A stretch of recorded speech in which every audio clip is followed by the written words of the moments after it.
कशासाठी आणि जगावे कसे मी विचारू स्वतःला असा प्रश्न नेहमी जगू पांग फेडा वया माय भूचे आम्ही मार्ग चालू जिजाऊ सुताचे श्री आदिशक्ती तुळजा भवानी माता पुण्यश्लोक छत्रपती श्री शिवाजी महाराज धर्मवीर छत्रपती श्री संभाजी महाराज राजमाता राष्ट्रमाता वीरमाता जिजाबाई साहेब यांच्या चरणी प्रथमतः मी अभिवादन करतो।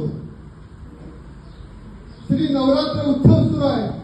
आई दुर्गेची आई तुळजा भवानी मातेची भक्ती सेवा प्रत्येक जण करत आहे आणि या काळामध्ये प्रत्येकाच्या घरी घटस्थापना झाल्यानंतर देव बसलेले आहेत आणि या अशा वातावरणामध्ये आपल्या या हिंदू धर्मातील या परंपरेमध्ये अशी परंपरा आहे की यामध्ये आपण त्या देवीची भक्ती करत असतो, त्या नवरात्रीचा उत्सव साजरा करत असतो आणि याच वेळेला आपण जी दुर्गा माता दौड काढतो त्या दुर्गा माता दौडचा उद्देश काय आहे हे सांगण्यासाठी मी आज उभा आहे की ज्या वेळेला या देशामध्ये या राष्ट्रामध्ये परकीय आक्रमणं होत होती इसवी सन 712 मोहम्मद बिन कासिमच्या स्वारीपासून या भारत भूमीवरती अनेक आक्रमणं होत होती आणि ही भारत माता घायाळ झालेली होती। त्यावेळेच्या परिस्थितीमध्ये त्या 16व्या शतकामध्ये त्या शिवनेरीवरती त्या शिवाई मातेचं सुद्धा नवरात्र सुरू होतं आणि ते शिवाई मातेचं नवरात्र सुरू असताना त्या शिवाई मातेची सेवा करत असताना तिथं असणाऱ्या एका आईच्या मनावर काय विचार येत असतील की या देशावरती आदिलशाही बरीशाही कुतुबशाही निजामशाही मुघल अशा 5 पातशाहींची आक्रमणं होत आहेत आणि अशा वेळेला हे आक्रमणं होत असताना घरावरचं छप्पर सुरक्षित नाही, घरापुढची तुळस सुरक्षित नाही आणि घराच्या गोठ्यातली गाय सुद्धा सुरक्षित नाही। अशा वेळेला ती माऊली त्या शिवाई मातेची प्रार्थना करत होती। त्या आईने त्या शिवाई मातेजवळ काय मागितलं असेल आणि त्या आईने जे शिवाई मातेकडे मागितलं म्हणजे ते कुणी मागितलं तर मासाहेब जिजाऊंनी त्या शिवाई मातेकडे त्या काळच्या नवरात्रामध्ये मागितलं असेल की हे आई मला असा पुत्र दे जो पुत्र ह्या परकीय आक्रमणांना परतावून लावे, लोककल्याणकारी रयतेचं राज्य निर्माण करेल, तो पुत्र या देशाचं राष्ट्राचं समाजाचं काम करेल, तो पुत्र असा दे। आपण आपल्या आयुष्यामध्ये व्यक्तिगत आयुष्यामध्ये व्यक्तिगत जीवनामध्ये आपल्या देवाकडे जात असतो, आपल्या आयुष्याचं कल्याण व्हावं, आपला आर्थिक उद्धार व्हावा म्हणून देवाकडे मागणं मागत असतो, परंतु त्या जिजाऊ महासाहेबांनी त्या आई जगदंबेकडे मागितलेलं मागणं काय होतं तर या तेव्हा देशा धर्माचं मागणं होतं, हिंदवी स्वराज्याचं मागणं होतं, राष्ट्राचं मागणं होतं आणि हे मागणं मागायला आज आपण आलेलो आहे। इतकंच नव्हे तर ही आपली परंपरा आहे की शिवछत्रपतींच्या आयुष्यामध्ये तुळजा भवानी मातेचं महत्व अनन्य साधारण आहे। अधिष्ठान होतं तुळजा भवानी मातेचं शिवछत्रपतींच्या आयुष्यामध्ये आणि हे अधिष्ठान असताना ज्या वेळेला शिवछत्रपतींचा राज्याभिषेक त्या रायगडावरती होणार होता आणि त्या रायगडावरती होत असताना त्या काळामध्ये शिवछत्रपतींची श्रद्धा होती त्या प्रतापगडच्या तुळजा भवानी मातेवरती। तर शिवछत्रपती त्या तुळजा भवानी मातेला 1.25 मन सोन्याचं छत्र अर्पण करण्यासाठी गेलेले होते आणि त्या तुळजा भवानी मातेला छत्र अर्पण केलेलं होतं आणि त्या तुळजा भवानी मातेला शिवछत्रपतींनी काय मागणं मागितलं असेल की हे आई मला असं राज्य निर्माण करायचं आहे, आपल्या हिंदू धर्माचं राज्य निर्माण करायचं आहे, लोककल्याणकारी राज्य निर्माण करायचं आहे। हे राज्य निर्माण करण्यासाठी त्या तुळजा भवानी मातेकडे शिवछत्रपती गेलेले होते, त्या प्रतापगडच्या तुळजा भवानी मातेकडे गेलेले होते।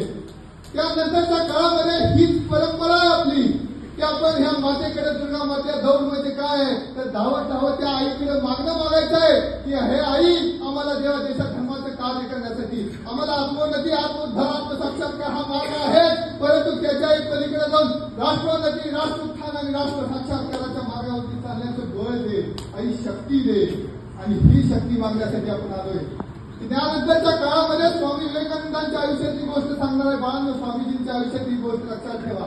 त्या वेळेला त्या गंगा नदीच्या पलीकडे एक स्वामीजी होते आणि ते तिथं असणाऱ्या त्या कालीमातीची सेवा करायचे आणि त्या कालीमातीची सेवा करत असताना त्या ठिकाणी एकदा ते स्वामी विवेकानंद तुमच्यासारख्या कॉलेजामध्ये शिकत होते आणि तिथे शिकत असताना त्यांना एक प्रश्न पडतो की देव कसा असतो कुठं असतो मला म्हणायचं आणि त्यानंतर त्यांचे शिक्षक सांगतात की ह्या नदीच्या पलीकडे असणाऱ्या त्या रामकृष्ण परमहंसांच्या त्या कालीमातेच्या मंदिरामध्ये रामकृष्ण परमहंस नावाचे स्वामी आहेत त्यांच्याकडे जा आणि तू त्यांना भेट आणि तिथं भेटायला गेल्यानंतर त्या रामकृष्णांची भेट होते आणि रामकृष्णांना आपल्या व्यक्तिगत जीवनातील आडी अडचणी सांगू स्वामीजी आणि आडी अडचणी सांगू लागल्यानंतर गोष्ट अशी घडते की ते म्हणतात की तू जा आणि कालीमातेजवळ मागणं माग। आणि त्या कालीमातेकडे मागणं मागायला गेल्यानंतर स्वामी विवेकानंदांनी त्या कालीमातेजवळ काय मागणं मागितलं तर ज्ञान दे, आनंद दे, विवेक दे, वैराग्य दे। हे मागणं त्या स्वामीजींनी त्या कालीमातेजवळ मागणं मागितलं। तुमचा माझा देश पारतंत्र्यात 150 वर्ष इंग्रजांच्या पारतंत्र्यात होता। त्यावेळेला अशाच एका दिवशी त्या थोर क्रांतिकारकांना त्या चिंचवड गावच्या त्या चापेकर बंधूंना फाशी होते आणि ती फाशी झाल्यानंतर नाशिक जवळचं एक गाव असतं, त्या नाशिक जवळच्या गावामध्ये एक जण क्रांतिकारक असतो, तो 14 वर्षाचा तुमच्यासारखाच एक युवक असतो। 14 वर्षाचा युवक रात्रभर जागा असतो, रात्रभर मनामध्ये वादळ असतं, देशभक्तीचं, राष्ट्रभक्तीचं, धर्मभक्तीचं आणि स्वातंत्र्य भक्तीचं। आणि हे वादळ घेऊन रात्रभर घरामध्ये एरझरा मारत असतो।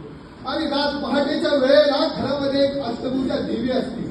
त्या अष्टभुजा देवी समोर जातो आणि तो मागणं मागतो की मारिता मारिता मरतो तुझे, पण हे आई तुझ्या चरणावरती स्वातंत्र्याचा किरीट चढवल्याशिवाय थांबणार नाही। हे मागणं मागितलेलं होतं स्वातंत्र्यवीर विनायक दामोदर सावरकर की ह्या सगळ्या माणसांची जे मागणं मागितलं, त्या महापुरुषांनी या आई जगदंबेच्या जवळ मागणं मागितलं की या देवादेशा धर्मासाठी, राष्ट्रासाठी, स्वातंत्र्यासाठी, समाजासाठी मागणं मागितलं। आपण आपल्या आयुष्यामध्ये व्यक्तिगत जीवनामध्ये दरवेळेला देवाकडे जातो त्यावेळेला आपल्या स्वतःच्या आयुष्यासाठी मागणं मागतो। परंतु आज जी दुर्गामाता दौड आहे त्या दुर्गामाता दौडमध्ये आपण शिवछत्रपतींचा, धर्मवीर छत्रपती संभाजी महाराजांचा, थोर क्रांतिकारकांचा, नरवीरांचा घोष करतो, अनेक स्फूर्ती देणारी गीत गायन करतो आणि ती गीत गायन करून आपण या जगदंबेकडे हे मागणं मागायला येतो। आणि ते मागणं आपण त्या तुळजा भवानी मातेजवळ मागितलेलं आहे आणि हेच मागणं घेऊन आज आपण आलेलो आहे। पण आपल्या व्यक्तिगत जीवनामध्ये आता सगळ्यात महत्वाची गोष्ट की आपल्या व्यक्तिगत जीवनामध्ये आपलं जगणं कसं असलं पाहिजे की सुखाला अधीनात मारा त्वरेने, उठा मागताला कड्या निश्चयाने, जगी गांडुळा सारी खेळ जगावे, पुरी बाजिताना जिला संस म्हणावे। आपल्या आयुष्यामध्ये बाळांनो शिवछत्रपतींनी जर विश्रांती जर घेतली असेल तर महाराजांनी जेवढी पाठ घेतली तेवढीच महाराजांनी विश्रांती घेतली। 1659 साली 1645 ला महाराजांनी स्वराज्याची प्रतिज्ञा घेतली, 1659 ला महाराजांनी आमच्याकाळाचा कोटाव काढला, 1660 साली महाराज परागाच्या वेळातून सुटलाय, 1663 साली शाही ठिकाणाची बोट सरताय, 1664-65 त्यानंतर महाराजांनी आग्र्याहून सुटला आणि 1667 ते 1676 महाराज दक्षिण विजय करून येतात आणि या महाराष्ट्रामध्ये या हिंदवी स्वराज्यामध्ये हे हिंदवी स्वराज्य निर्माण करतात। महाराजांचा 1674 साली तो महाराजांचा राज्याभिषेक सोहळा होतो।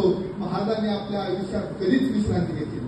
बाळांनो आपल्याला जर आपल्या आयुष्यामध्ये उद्धार करायचा असेल, आपली प्रगती करायची असेल तर आपल्याला एक गोष्ट लक्षात ठेवली पाहिजे की सुखासीनता देत राहेल राम, वदे राम जे तिथे कष्ट धाम, जयानाथ पडेगा जने जय धाम, अशा मी आरामास द्यावा विराम।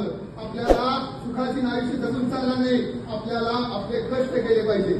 आपल्या व्यक्तिगत जीवनामध्ये उद्धार करायचा असेल तर आपल्याला हे कष्ट केले पाहिजे आणि हे करत असताना आपण जे मागणं मागायला आलोय त्याचं आपलं दायित्व आहे, आपलं कर्तव्य आहे की आपण या देशासाठी, राष्ट्रासाठी काहीतरी योगदान दिलं पाहिजे। बाळांनो सगळ्यात महत्वाचं आपण मुळशी तालुका हा खारकऱ्यांचा आहे, वारकऱ्यांचा आहे आणि ह्याच बरोबर आपली मल्लविद्या असणाऱ्या पैलवानांचा सुद्धा आहे। ही संस्कृती आहे मुळशी तालुक्याची, पण याच वेळेला या तालुक्यामध्ये एखादी घटना काही दिवसांपूर्वी माझ्या कानावर आली। पण ही गोष्ट सगळ्यांनी लक्षात ठेवा, घरामध्ये खूप चांगली परिस्थिती नव्हती, खूप कष्ट करून आई वडिलांनी मुलाबाळांना मोठं केलेलं होतं आणि या मुलाबाळांना मोठं केलेलं होतं, मुलाबाळ मोठी झालेली होती आणि काही काळानंतर घरामध्ये एखाद्या संपत्तीचा व्यवहार होतो, घरामध्ये संपत्ती येते, खूप चांगले पैसे येतात आणि त्यानंतरच्या काळामध्ये घराची एक त्यांचा करता मुलगा असतो, 35 वर्षाचा मुलगा व्यसनांच्या आहारी जातो आणि ह्या दुर्दैवानं ज्या आई बापाला आपल्या मुलांचं कर्तृत्व बघायला मिळालं पाहिजे त्याच वेळेला त्या वडिलांच्या खांद्यावरती मुलांचं पुढे देतं ना, अशी गोष्ट ज्यावेळेला ऐकतो त्यावेळेला तळपायच्या मस्तकात जाते, कारण आम्ही आमच्या मुलांना आमचे संस्कार द्यायला कुठेतरी कमी पडतो। बाळांनो आपल्या आयुष्यात तुळजा भवानी मातेचं रूप म्हणजे आपली आई आहे, आपल्या तुळजा भवानी मातेचं रूप म्हणजे आपली आई आहे असं समजून आपल्या आईच्या मुखामध्ये, आपल्या आईच्या चेहऱ्यावरती आपला विषयी अभिमान निर्माण झाला पाहिजे, असं काम करणं हे आपलं कर्तव्य असलं पाहिजे। बाळांनो आपल्या आईच्या डोळ्यांमध्ये आपल्यासाठी कायम आनंद अश्रूच आले पाहिजे, हे आपलं कर्तव्य आहे। हीच तुळजा भवानी मातेची सेवा असली पाहिजे, ही सेवा आहे। ही सेवा आपण नवरात्रीच्या निमित्तानं आज जे करतोय तो आपला संकल्प असला पाहिजे की आज आपल्याला आपल्या आयुष्यामध्ये हे काम करायचं आहे। आणि हे करण्यासाठी आपल्याला ही दृष्टी आई भवानी देणार आहे. सत्य संकल्पाचा दाता हा आहे नारायण. तुकामध्ये चालत नाही चांगली प्राप्त घडी आल्या ना जगत गुरु तुका बनायला म्हणतात की तुम्ही जर चांगल्या संकल्पाने काम करत असाल तर त्याला 100% यश. सगळ्यात महत्वाची गोष्ट की काय की एक माझ्याकडची एक घटना सांगतो की पुणे मुंबई दरम्यान मी प्रवास करत असताना रेल्वेमध्ये एक अंध मुलगा आलेला होता. त्या मुलाला थोडंसं संवाद साधावं म्हटलं. त्याला विचारलं की बाळा तू काय करतोस. त्याने सांगितलं की मी एक BA फर्स्ट इयरला शिकतो. मला दोन्ही डोळे दिसत नाही. तर मी कर्जत पर्यंतच्या प्रवासामध्ये बदलापूर ते कर्जत या प्रवासामध्ये कॅडबरी विकण्याचं काम करतो आणि नंतर मी माझ्या BAचं शिक्षण पूर्ण करतो.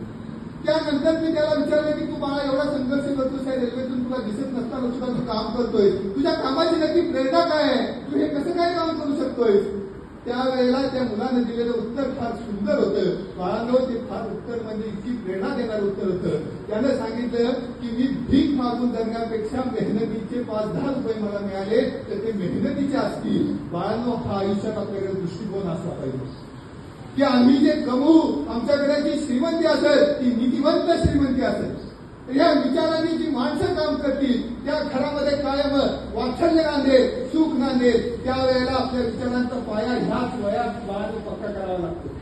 त्या मुलाचं उदाहरण यासाठी सांगितले की बाळानं आपण शिक्षण घेत असताना हे अतिउच्च शिक्षण घेणं उत्तमाधिक उत्तम शिक्षण घेणं आणि आपल्या आयुष्यात आपल्या करिअरमध्ये मोठी प्रगती करणं हे आपलं कर्तव्य आहे. पण त्याच वेळेला आपल्याकडे असणारा दृष्टिकोन की आपण देवादेचा धर्माचे काही ना काही खेळ देणं लागतो. त्या विचारांनी आपण जगलं पाहिजे. आज समाजामध्ये काय झालंय. आज गणेश उत्सवाची निर्मिती झालेली की आपला समाज एकत्र यावा. समाजामध्ये देशभक्तीचे राष्ट्रभक्तीचे धर्मभक्तीचे विचार रुजले जावे. परंतु आजची परिस्थिती आपण जाणतात. पण त्याच वेळेला या समाजामध्ये नवरात्रीच्या निमित्तानं आज अनेक शहरामध्ये मी बघतो पुण्यासारख्या शहरामध्ये त्या गरब्याच्या नावाखाली हजारो तरुणी रात्रभर एकत्र नाचत असतात. त्याच्यामधून कोणती भक्ती निर्माण होते. त्याच्यामधून कोणती शक्तीची उपासना होते. बाळांनो हा विचार करा की ह्यासाठी गरबा हा उत्सव होऊ शकत नाही. आपल्या महाराष्ट्राची परंपरा आहे की मातेच्या गर्भात उसळली अभिमानाची रीत. तर आपल्या ह्या जिजाऊ मासाहेबांनी आपले घरोघर असताना शिवाई मातेकडे मागणं मागितले. तर ही आपली परंपरा बाळांनो. त्यामुळे गरबा वगैरे नव्हे तर श्री दुर्गा माता दौड श्री शिवप्रतिष्ठानचं कार्य हेच या आपल्याला जिवंत ठेवणार आहे. आपल्याला संस्कार देणार आहे. आपल्याला राष्ट्रभक्ती देशभक्ती धर्मभक्तीच्या कार्यात ताकद देणार आहे. बाळांनो त्यासाठी आपल्याला आपलं शिक्षण घेत असताना आपल्याला जसा वेळ मिळेल. आपली दुर्गा माता दौड म्हणजे हा इव्हेंट नाही की आपल्याला जर संख्या जमवायची असेल तर आपण सगळ्यांच्या सोयीनुसार संध्याकाळची 6-7ची वेळ घेतली. हे आपण पवित्र उद्देशाने काम करतोय म्हणून आपण पहाटेच्या वेळेला इथे येऊन जगदंबेकडे मागणं मागतोय. तर बाळांनो ह्या कार्यामध्ये प्रत्येकाने लक्षात घ्यायचं की आपण सहभागी झालं पाहिजे. आता कणापासून सहभागी झालं पाहिजे. आणि सगळ्यात महत्वाची मी भाषणाच्या शेवटाकडे येतो की आपल्याकडे असणारा स्वाभिमान राष्ट्राभिमान आणि देशाभिमान कसा असला पाहिजे. इसवी सन 1661 ची गोष्ट आहे. शिवछत्रपतींच्या आयुष्यातली ही गोष्ट तुम्ही कधी ऐकली नसेल अशी छान सुंदर गोष्ट तुम्हाला सांगणार आहे. इसवी सन 1661 बुंदेलखंडाचा राजा छत्रसाल बुंदेला शिवछत्रपतींना भेटण्यासाठी आलेला होता. आणि तो छत्रसाल बुंदेला त्याच्यावरती त्या मुघलांची आक्रमण होत होती आणि म्हणून तो शिवछत्रपतींकडे अभय मागण्यासाठी आलाय छत्रसाल बुंदेला. आणि तो महाराजांना म्हणतोय की महाराज मला अभय द्या. त्यावेळेला महाराजांनी त्याला जो उपदेश दिलाय ना तो उपदेश म्हणजे इतका सुंदर उपदेश आहे की भगवान श्रीकृष्ण जसे अर्जुनाला सांगतात भगवद्गीतेत की हतो वा प्राप्तस्य स्वर्गम जितो वा मोक्षती मही तस्मात् संशय कौंतेय दृढनिश्चया. म्हणजे त्या छत्रसाल बुंदेलाला शिवछत्रपतींनी काय सांगितलं तर तुम्ही रजपूत आहात क्षत्रिय आहात. तुम्ही जाऊन तुमचं राज्य निर्माण करा. तुम्ही लढलात आणि तुम्ही राजे झालात तर तुम्ही या नृप व्हाल. आणि जर तुम्ही यामध्ये जगप्राण प्राप्त झाले तुम्हाला तर तुम्ही लढता लढता मेलात तर स्वर्गात जाल. हा संदेश छत्रसाल बुंदेलाला शिवछत्रपतींनी दिलेला. तर त्यांनी जागवलेला अभिमान स्वाभिमान देशाभिमान कसा होता विचार करा. त्या गजापूरची खिंडीमध्ये त्या घोड खिंडीमध्ये ज्या वेळेला रायाजी पांजर वीर बाजी प्रभू देशपांडे फुलाजी प्रभू ज्या वेळेला लढत होते आणि त्या लढता लढता त्यावेळेला बाजी प्रभू पडलेले होते. त्यावेळेला त्या बाजी प्रभूंचे कान लागलेले होते. त्या तोफांचे बाण कधी वाजतात त्याकडे त्यावेळेला त्या वीर बाजीप्रभूंच्या मनामध्ये काय शब्द होते? लागले गडालोय जीव कुटुंबाला गळात पोहोचले घरी का नाही तळमळी एक मनात झाले खुलीचे वार गडाच्या गाभाऱ्यात कर्तृत्व झालं सफळ जीवितही झाले सफळे झाला पावन खिंडीचा गाजी झाला पावन खिंडीचा बाजी. ते वीर बाजी प्रभू कशासाठी त्यांनी प्राण अर्पण केले? तर तुम्ही आम्ही या देशामध्ये या राष्ट्रामध्ये या हिंदवी स्वराज्यामध्ये सुखानं जगावं त्याच्यासाठी या नरवीरांनी आपले प्राण अर्पण केले. त्या विचारांचे आपण पाईक आहोत, त्यांचे वारसदार आहोत आपण. आणि हे वारसदार हा वारसा जपण्यासाठी आदरणीय गुरुवर्य संभाजीराव भिडे गुरुजींनी 35 वर्षापूर्वी ही दुर्गा माता दौड चालू केली की हा नवरात्र उत्सव मध्ये शक्तीची उपासना आहे.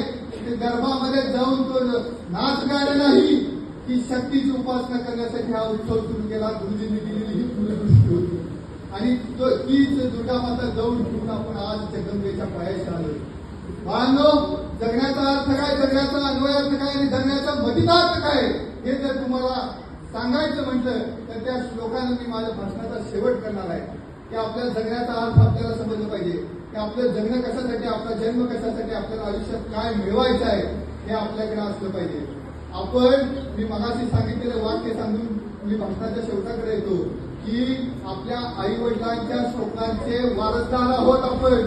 त्या आई वडिलांची स्वप्न पूर्ण करणं हे आपलं आद्य कर्तव्य आहे. आपण ही स्वप्न पूर्ण केली पाहिजे. आणि आपलं जगणं कशासाठी आहे तर हा श्लोक सगळ्यांनी लक्षात ठेवा. पुढच्या वेळेला आल्यानंतर मला तुमचे सगळ्यांकडून हा श्लोक पाठ झाला पाहिजे.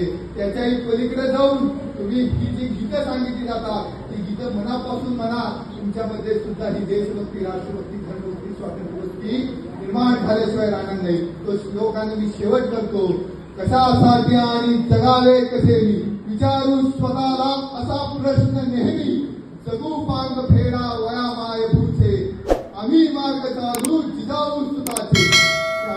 कशासाठी जगायचं आपण तर या भारत मातेचे आपल्यावरती लाख लाख उपकार आहेत आणि ह्या भारत मातेचं पांग फेडण्यासाठी आपण जगायचं आहे. आणि आपला हे जगत असताना आपला मार्ग कुठला आहे कुणासारखं जगलं पाहिजे तर शिवरायांची आठवावे रूप, शिवरायांची आठवावा प्रताप.